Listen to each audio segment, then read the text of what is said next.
Hello. Please mute your phones and turn your attention to the public safety announcement. In the event of an emergency at NJ Transit, your safety is our top priority. Please follow these important instructions. In case of an emergency, announcements will be made over the loudspeaker or by a uniformed police officer. If necessary, CPR will be administered using the defibrillator. Please do not approach the dais. Documents can be presented to staff at the entrance to the boardroom. Please follow the directions of NJ Transit Police and staff. Thank you and have a safe day. Good morning. The October 31st, 2025 Operations and Customer Service Committee meeting will now begin. I will now take roll call. Board Member Cruz. Here, good morning. Good morning. Board Member McCray. Here. Board Member Nara. Here. Board Member Thomas. Here. For the record, all board members and President and CEO Kalori are participating remotely. There are no in-person speakers, and there's one pre-registered telephone speaker. Priority access will be given to pre-registered telephone participants, followed by any additional telephone participants who are queued to speak. Those participating by telephone, if you have not already done so, please press *1 on your telephone keypad to enter the queue to speak. You will hear a brief tone to indicate you have successfully entered the queue. Operator, please open the floor to public comments by telephone participants. To make a public comment at this time, please press *1 on your telephone keypad. And once again, you will have 3 minutes for your public comment, and a reminder will be provided with 1 minute remaining and again with 15 seconds remaining. Once again, that'll be *1 on your keypad at this time if you wish to join queue to make a public comment. Please hold a moment while we poll for public comments. And there is one participant in queue to make a public comment at this time. This public comment is coming from Adam Reich. Adam, your line is live and your time will begin now. Good morning. Adam Reich speaking using personal time and speaking strictly in a personal capacity. First off, Mr. Kalori, in the past few months where I've engaged in these meetings, you've said publicly that your advice has been with an eye towards helping me, and you've spoken, I think, rightly to the importance of employees not using company time to advance personal interests. As I've said before, an issue I had under your predecessor was some New Jersey Transit employees unhappy with my critique of your predecessor in particular, started pressuring community groups that I was affiliated with, making it clear that New Jersey Transit might not work with them as they've done for a long time if my critiques continue. In at least one instance, there was an employee calling one board member on one community group saying, "Who the F is Adam Reich? What the F is he doing?" in response to these specific criticisms and making it clear that they had a problem with my advocacy.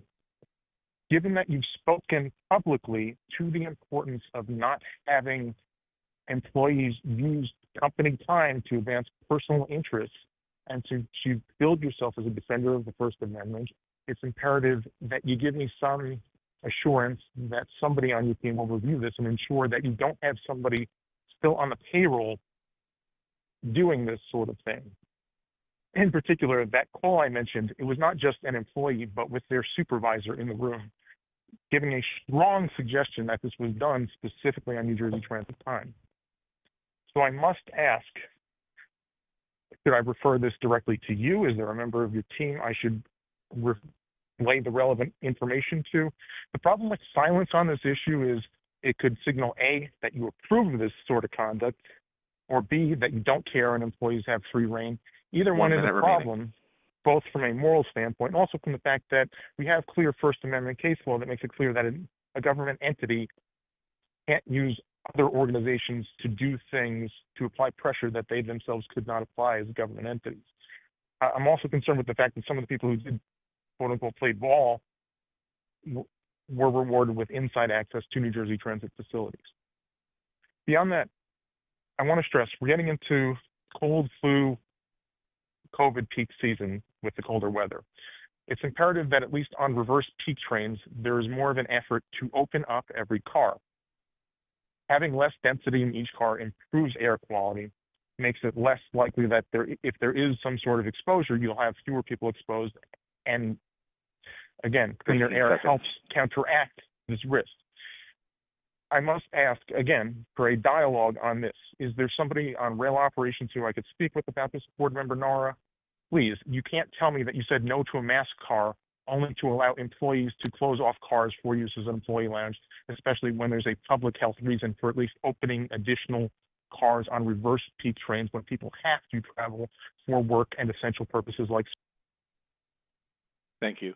And there are no further participants in queue to make a public comment at this time. Thank you. Do any board members have any questions or comments? Okay. The first staff report is the Operations and Customer Service Update. Anthony Greco. Thank you, Megan, and good morning, board members and members of the public joining us today. We'll be presenting the September Operations and Customer Service Committee report this morning. Deanna Sumner from my team, who heads up customer service, will moderate and provide the customer service updates. And the heads from each of the operating divisions will report out on their respective areas. So with that, I'd ask everyone to turn to the next page, and I'll turn it over to Jim Sincaglia, Senior Vice President and General Manager of Rail Operations, to begin with the rail report. Jim? Thank you, Anthony. We'll start with on-time performance. As you can see from the top left chart, when factoring in all causes, overall on-time performance was 92.1% in September, up from 91.4% in August. When adjusted to remove the impact of Amtrak-related causes, September on-time performance increases to 93.7%, just down from 93.8% in August. You can also note increases in on-time performance for individual rail lines such as the Northeast Corridor, which improves by nearly 4% from 92% to 95.7%. Moving to the next slide. This chart provides added illustration of on-time performance as well as mean distance between failure over time, and includes an on-time performance graph that is adjusted for Amtrak-related impacts. Mean distance between failure was 49,806 miles in September, up from 48,563 miles in August. Moving to the next slide. In September, there were 308 total cancellations, representing 1.7% of the 18,104 total trips, and dropping by 25% from the 412 cancellations in August. There were 124 cancellations due to mechanical causes, down 8% from 136 mechanical cancellations in August. The cancellations characterized as human factor were related to the minor, non-passenger work train derailment on the Morrison-Essex line just west of Summit. Moving to the next slide. Moving to September, rail performance by terminal and time. New York Penn Station trains reported overall on-time performance of 88.8% in September, up from 87.5% in August. Hoboken Terminal trains reported overall on-time performance of 95.9%, just down from 96.1% in August. System-wide peak period on-time performance was 90.2% in September, up from 88.1%.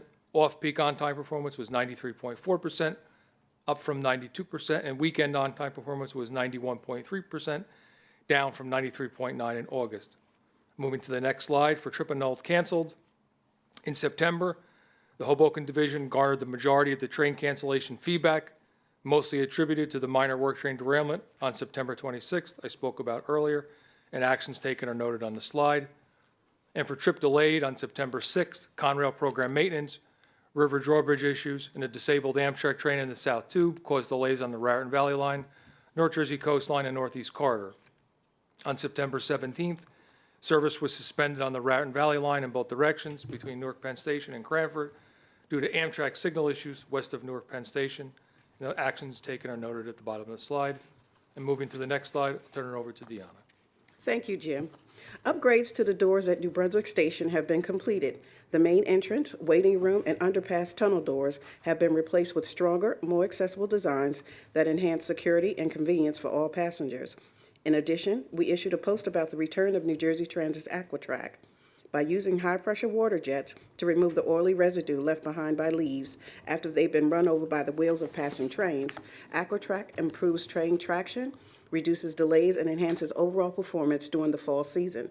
The oily residue from the leaves creates a condition called slippery rail, a condition that impacts the train's wheels to maintain traction and one that railroads across the country contend with. Moving to the next slide, I will turn it over to Mike Kilcoyne for the bus report. Thank you, Deanna. Looking at the bus charts overall, on-time performance in September was 90.2%, down from 92.2% in August, but still meets our goal of 90%. On-time performance for our major terminals in September was as follows. Port Authority bus terminals on-time performance was 89.8% in September compared to 91.1% in August. Hoboken terminals on-time performance was up slightly from 90.2% compared to 90.1% in August. Atlantic City's on-time performance was slightly down at 96.1% compared to 96.3% in August. Newark Penn Station's on-time performance rose considerably to 96.4% in September compared to 93.9% in August. Walter Rand Transportation Center on-time performance was 89.3%, up from 88% in August. And Irvington Bus Terminal's on-time performance was also up significantly to 95.1% from 90.4% in August. Moving to the next slide. Trip no-show comments were primarily regarding operator availability issues, which were spread across both northern and central divisions. Actions taken are noted on the slide. Trip delayed feedback was related to heavy traffic, ridership, detours, road closures, road construction accidents, mechanical issues, and police activity, which severely impacted service in northern and central divisions. Impacts to service in and out of Port Authority Bus Terminal on September 1st, a disabled bus in the Lincoln Tunnel caused 15-minute delays. On the 4th, a fire in the north tube of the tunnel caused all lanes to be closed. On the 8th, a disabled bus in the terminal at Gate 223 caused delays. On the 12th, a vehicle fire on the New Jersey Turnpike caused 15-minute delays. On the 15th and the 19th, motor vehicle accidents on Route 495 caused 15-minute delays. On the 25th, a disabled bus in the express bus lanes caused delays of up to 30 minutes. On the 26th, an overturned truck on Route 22 and traffic caused delays. On the 29th, 2 disabled buses in the Lincoln Tunnel caused delays. At Newark Penn Station on September 2nd, 4th, and the 9th, mechanical issues, road construction, with road closures and detours, affected multiple lines causing heavy delays. Actions taken are noted on the bottom of the slide. And moving to the next slide, I'll turn it over to Deanna. Thank you, Mike. On October 1st, New Jersey Transit announced the launch of a pilot express shuttle bus service between Vineland and Atlantic City. This new route strengthens connections between Cumberland County residents and employment opportunities in Atlantic City, while helping to reduce congestion and enhance regional mobility. In addition, New Jersey Transit hosted an event to welcome the arrival of the first of the 175 new 40-foot buses. The new 40-foot transit-style buses include the latest customer amenities, including USB charging ports at multiple seats, brighter LED lighting, interior lighting for comfort and energy efficiency, low floor design with ramps for faster, easier boarding, especially for seniors and customers with disabilities, and improved intercom systems for clearer announcements. Moving to the next slide, I will turn it over to Greg Woods for the light rail report.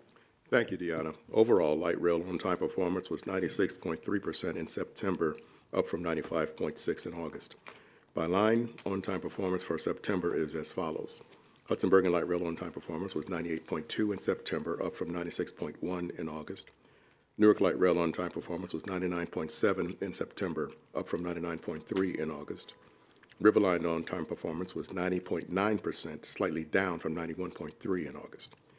Light rail equipment reliability, measured as mean distance between failure, MDBF, is as follows. Newark Light Rail MDBF was up to 5,245 miles compared to 4,955 miles in August.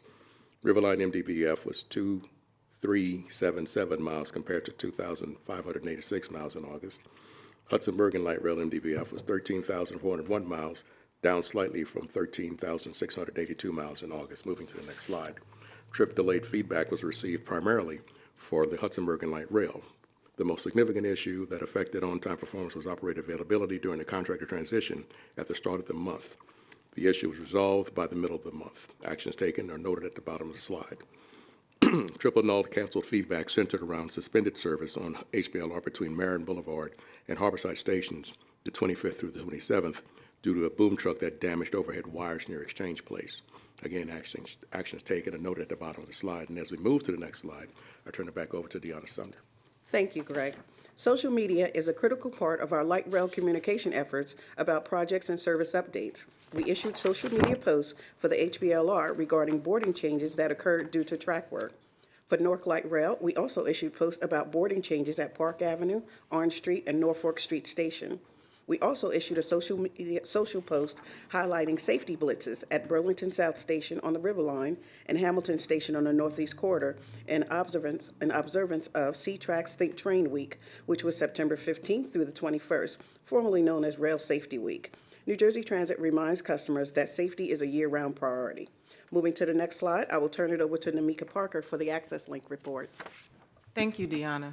Access Link on-time performance was 93.2% in September, slightly down from 95.4% in August, still above our goal of 90.1%. Moving to the next slide. We served 144,442 total riders in September.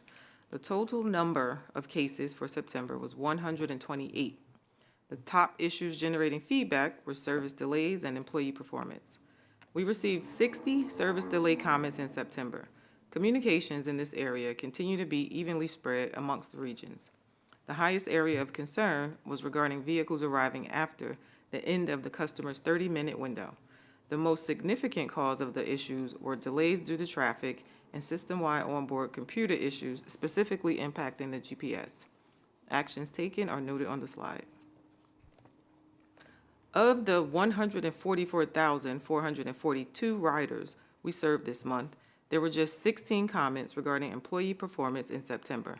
The feedback was largely focused on interactions between operators and customers. Actions taken are noted at the bottom of the slide. Moving to the next slide. Social media is a critical component of our Access Link communications. In September, we posted about an upcoming forum for customers to share their feedback and comments regarding Access Link on October 1st. We also posted about the Meet the TNC event, where customers were able to join a live virtual event with VIA, one of the Access Link's TNC partners. Moving to the next slide. Access Link staff engaged community members at multiple outreach events, including accessibility demonstrations, senior wellness activities, and local community programs to share information about accessible travel options. Attendees learned about bus, rail, light rail, and Access Link paratransit services while receiving resources, demonstrations, and personal assistance from Access Link representatives. Moving to the next slide, I'll turn it back over to Deanna. Thank you, Namika. Customer service received 41,746 calls in September. The 13-month rolling average was 39,896 calls. The average speed of answer for the Transit Information Center was 22 seconds, exceeding our goal of 30 seconds. The agents answered 92% of the calls in September. Moving to the next slide. New Jersey Transit received 157 commendations system-wide for September. I will read one to highlight the positive impact our staff has on the individual customer experience, in this case, a rail customer. I'd like to commend New Jersey Transit for the recent improvements at Allendale Station on the main line. The updated directional and wayfinding signage in and around the pedestrian underpass to Hoboken, New York to Suffern has made navigation easier and more intuitive for riders. Additionally, the replacement of the older, worn trash receptacles with new ones on both platforms has contributed to a cleaner and more refreshed station environment. These enhancements reflect a thoughtful attention to detail and help elevate the overall commuter experience. Thank you for your continued efforts to improve station amenities. Moving to the next slide. On this page, we'll review social media reach and engagement. In September, New Jersey Transit social media messages were seen over 3 million times, which generated over 129,000 engagements and more than 16,000 visits to njtransit.com. During the month of September, the social media team sent 4,408 messages. This number represents a combination of informational posts and responses to customer inquiries. Moving to the next slide. Earlier this month, we hosted an event to highlight, you can move to the next slide, please. Earlier this month, we hosted an event to highlight progress in our ongoing fare modernization program. The event showcased recent and upcoming advancements in fare payment and collection technologies, such as new 8-feet-high fare gates that will replace the existing gates in Secaucus and Newark Airport, new handheld mobile validation devices for train crews, new fare boxes, and fare registers for buses, the new Fare Pay card that is now available on bus and light rail system-wide to load monthly passes and 10-trip tickets, and customers can also load cash on the card as well. The Fare Modernization Program is transforming the customer experience through innovation, enhanced accessibility, and improved efficiency, as well as ensuring New Jersey Transit is maximizing revenue collection and protection. Moving to the next slide. New Jersey Transit President and CEO Chris Calori hosted an event to officially announce the release of New Jersey Transit's land plan, leveraging assets for non-fare box dollars, which is essentially a roadmap that highlights all the potential opportunities available to leverage real estate assets to unlock and maximize new revenue. The potential new revenues are significant, not just for New Jersey Transit, but for the state's economy as well as for local municipalities. Over the next 30 years, the plan conservatively projects the potential for up to $1.9 billion in incremental revenue for New Jersey Transit, up to $14 billion in economic impact to New Jersey, and up to $1.6 billion in increased revenues for municipalities. Moving to the next slide. New Jersey Transit offered special rail service between Hoboken and Far Hills to transport customers to and from the 104th running of the Far Hills Race Meeting on Saturday, October 18th. New Jersey Transit's Far Hills station on the Gladstone branch of the Morrison-Essex lines is located directly across the street from Moreland Farms, the site of the event. Moving to the next slide. Our New Jersey Transit Police Department continued its strong social media presence.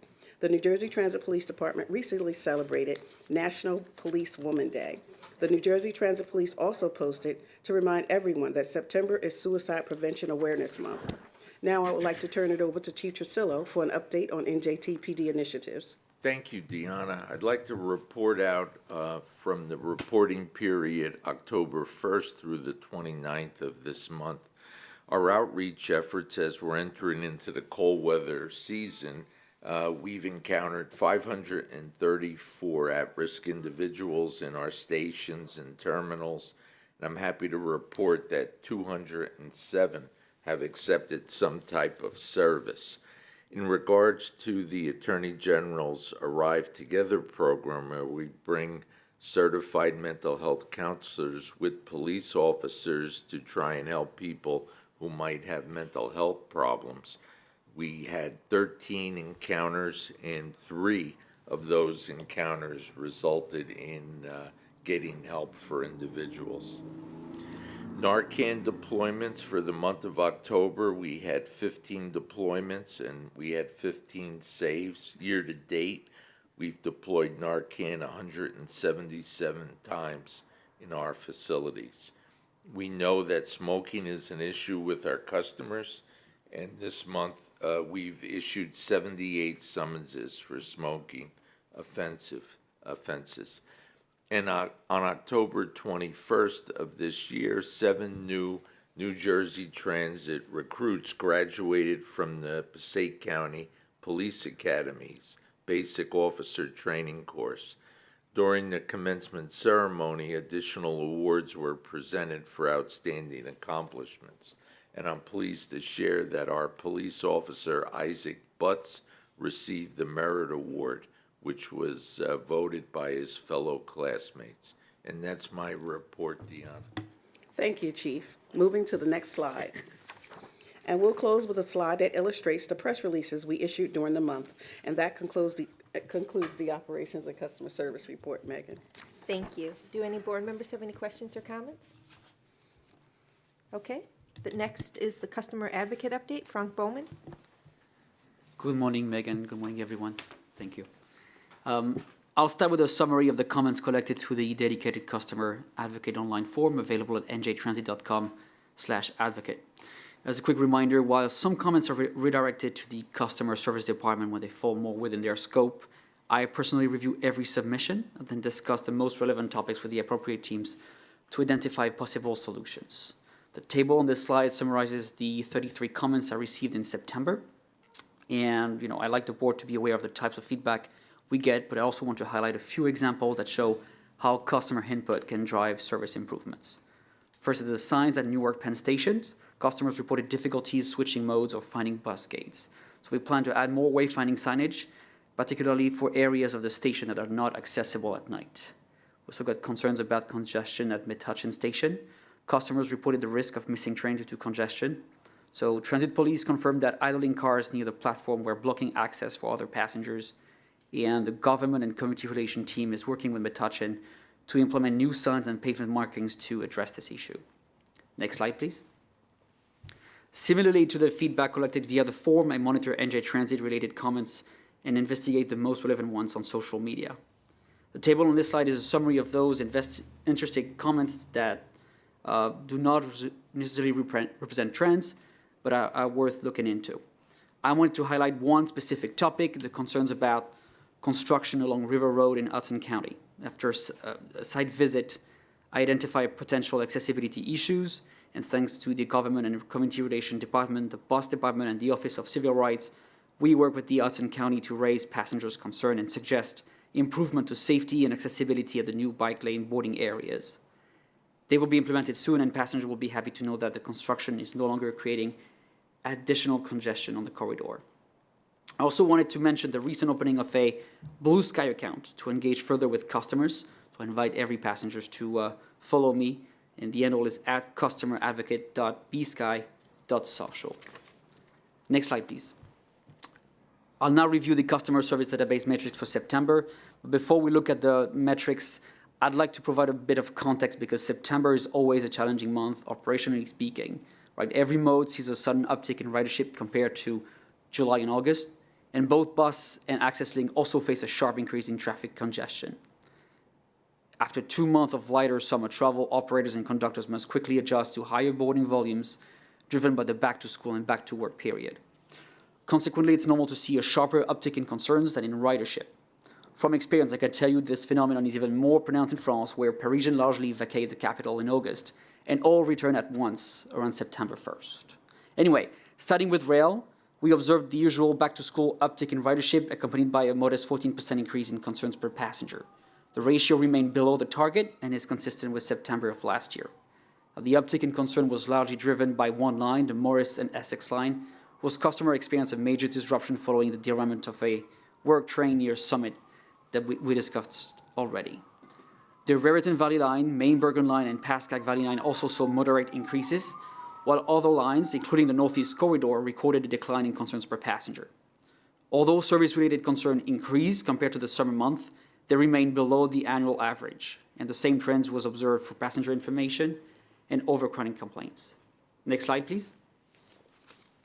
For light rail, as you can see, the number of concerns per light rail riders declined by 5% in September compared to August, and 2% year over year, the exception to the back-to-school rule I described earlier, I guess.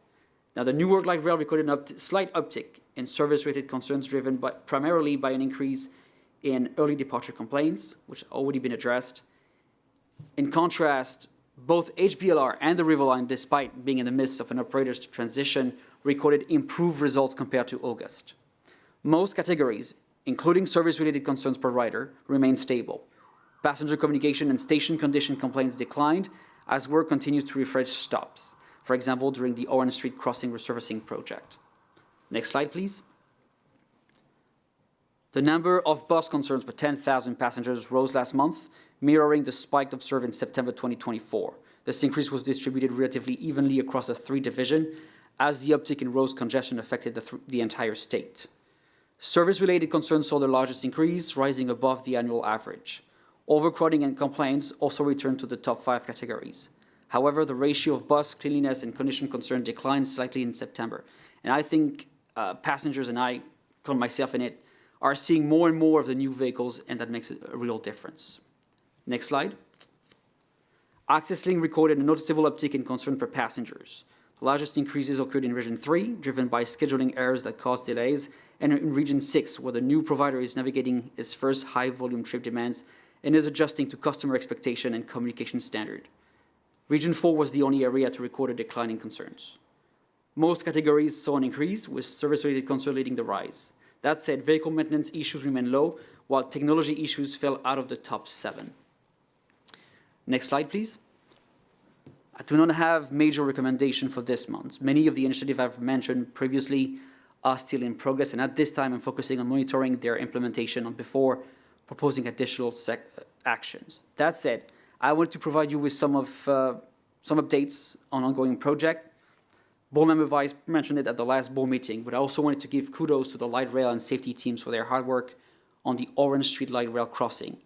They responded promptly to concerns shared by the community at La Casa de Don Pedro and adjusted the resurfacing plans accordingly.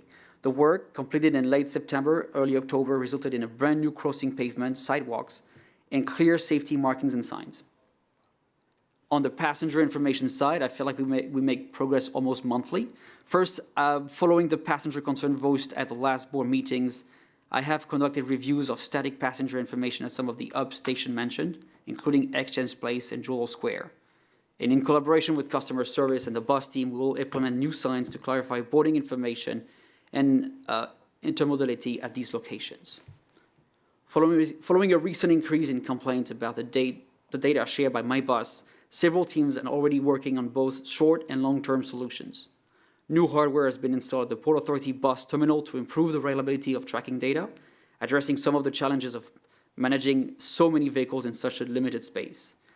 Marketing, IT, and the bus teams are very much committed to make a difference on that topic, and I think the results already show. Finally, there's an ongoing effort to provide passengers with online special schedules during weekend disruptions on the light rail. Customers can already access these schedules via the online trip planner for HBLR. Soon, the same information will be available for Newark Light Rail, with My Light Rails to follow as the next step. But that's all I have for this month. Thank you. Thank you. Are there any board member questions or comments? Okay, next is the cost of... Megan? Oh, yes, board member Nara. No. I just want to say make a comment and so Frank, the issue with I think you said it was Region 3 with all the scheduling delays. I just want to be sure, is that due to a new vendor, or is that just a problem that's going to be addressed soon? I believe the issue has been addressed already, but it was not a contractor problem. Okay, and then I just wanted to make a comment that I just want to say how much I appreciate the fact that as the customer advocate, you getting out to locations to put your own eyes and ears on the location and see what's needed to help maybe get that information and coordinate some creative fixes and solutions is something I think that is very much appreciated by the board. So thank you. Thank you. Thank you. Next is the cost of service update. Patrick Hartman. Thank you, Megan. This slide presents key performance indicators related to our cost of service, specifically farebox revenue per passenger, subsidy per passenger, cost per passenger, total cost of service, and farebox recovery rates. If we could advance the slide, please. In September, across all modes and on an average per passenger basis, we recognized revenues of approximately $4.21 on costs, $12.84 on costs of $12.84, for a recovery ratio of 33%. Per passenger subsidies of between $4.61 and $9.09 were required for bus, rail, and light rail service, with farebox recovery ratios of 43% for bus, 44% for rail, and 12% for light rail. Access Link's recovery ratio was 2%. Thank you, and this concludes my report. Thank you. Do any board members have any questions or comments? Okay, that concludes the agenda for the Operations and Customer Service Committee. The Administration Committee meeting will begin at 10 a.m. Thank you for your participation. You may disconnect. Thank you.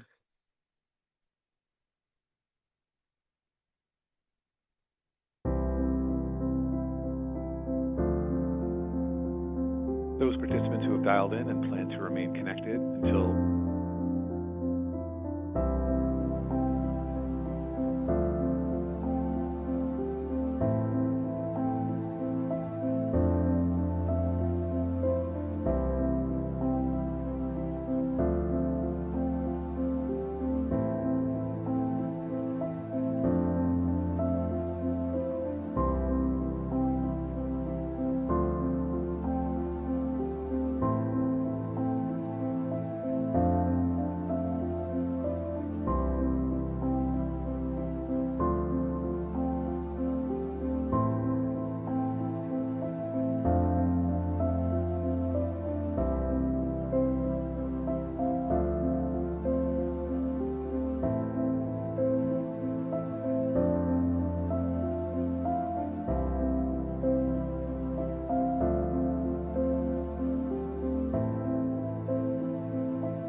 Good morning. The October 31st, 2025 Administration Committee meeting will now begin. I will now take roll call. Board Member Morocco. Here. Board Member McCray. Here. Vice Chair Carson. Here. Board Member Caniff. Here. Board Member Thomas. Board Member Thomas. I see her on there. I'm here. Okay, Yes, there we go. I'm here. Sorry about that. It's okay. Board Member Weiss. Here. For the record, all board members and President and CEO Kalori are participating remotely. Next is public comments. There's one in-person speaker and no pre-registered telephone speakers. Comments will be limited to 3 minutes. Priority access will be given to in-person participants, followed by telephone participants who are queued to speak. Those participating by telephone, if you have not already done so, please press *1 on your telephone keypad to enter the queue to speak. You will hear a brief tone to indicate you have successfully entered the queue. The first speaker is Tanine Howard, followed by the telephone participants.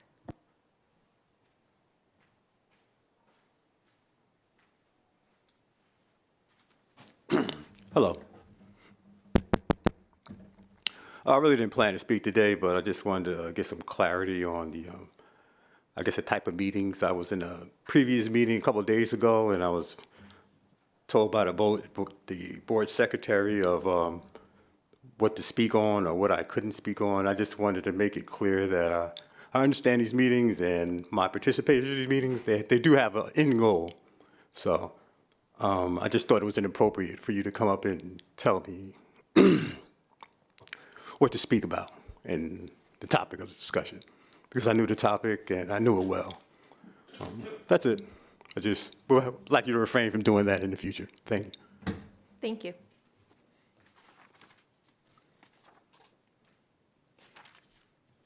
Operator, please open the floor to public comments by telephone participants. Certainly. And as a reminder, if you wish to join queue to make a public comment at this time, please press *1 on your keypad.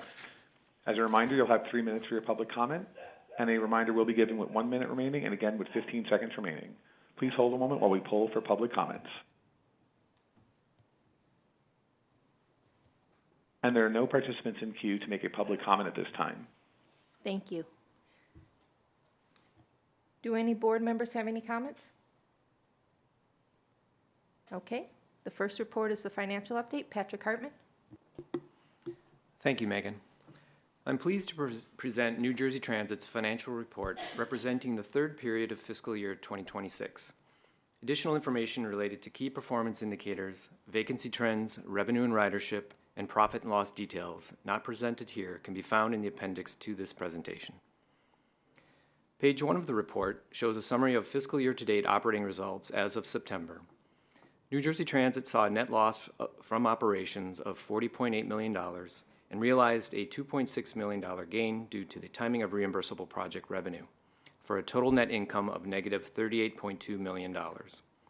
This compares to last year, when we reported a $216.1 million loss from operations, drew $225 million of federal COVID-19 relief funding, and had a $2 million net positive reimbursable project revenue, for a total net income of $10.9 million. Compared to budget, total operating revenues were unfavorable by $20.8 million, or 2.8%. Looking at revenues by category, farebox revenue in September was $242.8 million, which was $2.5 million, or 1% less than budget, but $33.3 million, or 15.9% more than September of last year. Commercial revenue from various sources totaled $34 million in September, or $8.1 million less than budgeted. State operating assistance, including the corporate transit fee, was $208.1 million in September, reflecting the monthly receipt of assistance scheduled to total $832.5 million in fiscal year 26. Funding from the New Jersey Turnpike Authority was $117.5 million, reflecting the monthly receipt of assistance scheduled to total $470 million in fiscal year 26. Lastly, other grants and assistance, consisting primarily of federal funding for preventive maintenance, as well as clean energy funding, totaled $122.7 million, or $10.3 million less than budgeted. On the expense side, year-to-date total operating expenses were $20 million, or roughly 2.7% more than budget. This was largely due to a continued low percent of vacant positions, as well as increased use and cost of materials and supplies. Revenues and expenditures together resulted in net income from operations that was $38.2 million unfavorable to budget. On page 3 is a view of farebox revenues by mode over the past 12 months. The dashed line at the top of each graph is the budgeted revenue, while the solid line represents the actual revenue since October of 2024. Revenues through April of this year have followed budget trend except for May and June. Revenues were 101.1% of budget in July, 95% of budget in August, and are back to 101% of budget in September. Rail and bus revenues were 103% and 98% of budget, with rail at 15% and bus at 10% more than September of 2024. Page 4 highlights selected major balance sheet items. New Jersey Transit's operating cash balance on September 30th was $40.5 million.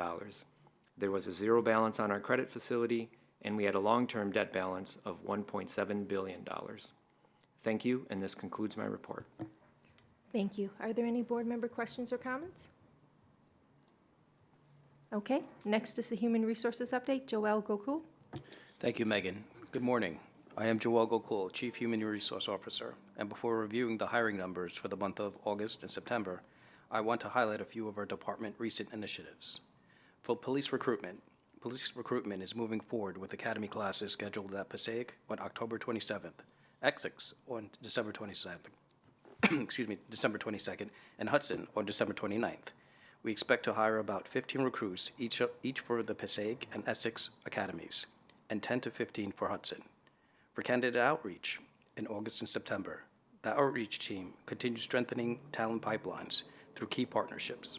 Highlights include an in-person ACTP information session with the Newark Workforce Development Board, connecting with 29 job seekers, 17 now in the recruitment process. A targeted bus operator flyer promoting openings at the Wing Garage was sent via email blast to 114 job seekers, generating 20 new applications with 8 advancing. Outreach is building upon their partnership with Bucks Community College through partnerships and participation in their locomotive engineering and conductor training program, hosting a virtual session for 11 students, 3 applied and moving to testing, with 2 in the hiring process. For internships, August saw the end of the Summer 25 internship program for 103 interns, with a Meet Our Leaders end-of-year celebration on August 14th. In September, the internship team started Spring and Summer 2026 internship planning. The team attended and hosted 16 recruitment events across multiple universities, engaging 832 students interested in internship opportunities. For employee engagement efforts continued through wellness fairs in August and September at the Hamilton, Bloomfield, and Greenville facilities, each drawing approximately 100 participants. The events were well received by our agreement employees. As an update to our mention of the launch of the Value Impact Awards, the nominations period closed on September 9th with 219 nominees across the organization. Award winners will be announced on November 11th. Now we go to the HR dashboard for August and September, highlighting key metrics and updates as shown on the screen. For August saw an overall vacancy rate of 4.03%. Of those vacant positions, 97 were in administration, 343 were in bus operations, 75 were in rail operations, 11 were in light rail and contract services. 99 new hires joined us in August, including key hires of 53 bus operators, 7 service persons, 10 car appearance maintainers, and 4 police officer trainees. In total, there were 4 promotions, 16 job reclassifications, 17 retirements, 163 other separations, 90 of which were interns, 161 suspensions, and 15 discharges. For September saw an overall vacancy rate of 4.42%. Of those vacant positions, 99 were in administration, 347 were in bus operations, 86 were in rail operations, 45 were in light rail and contract services.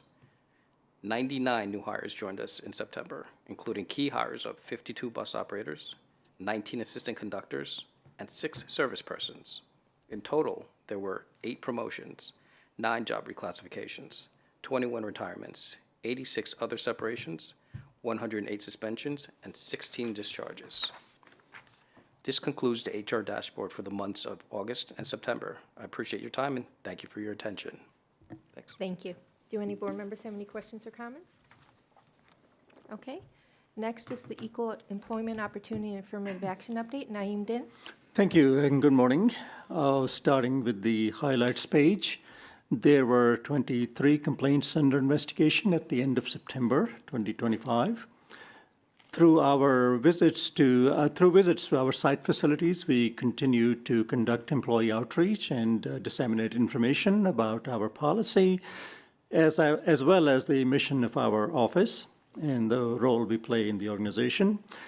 During September, we conducted 10 such visits. On average, we have been conducting about 8 visits per month.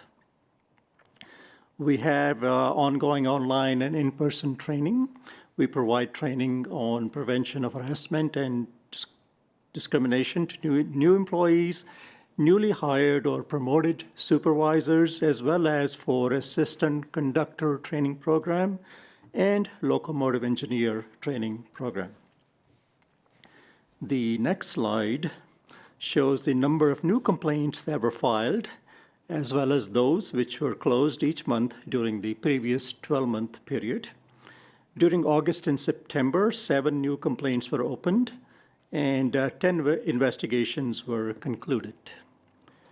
The next slide shows the number of complaints that were filed and that are under investigation per year, by the year. The following slide shows the basis for all complaints that were open at the end of September. The most frequently alleged basis for complaints were race discrimination, which was 20%, retaliation also 20%, and sex discrimination 17%. And that concludes my report. Thank you. Thank you. Board members, any questions or comments? Okay, that concludes the agenda for the Administration Committee. Thank you for your participation. You may disconnect. Have a good day.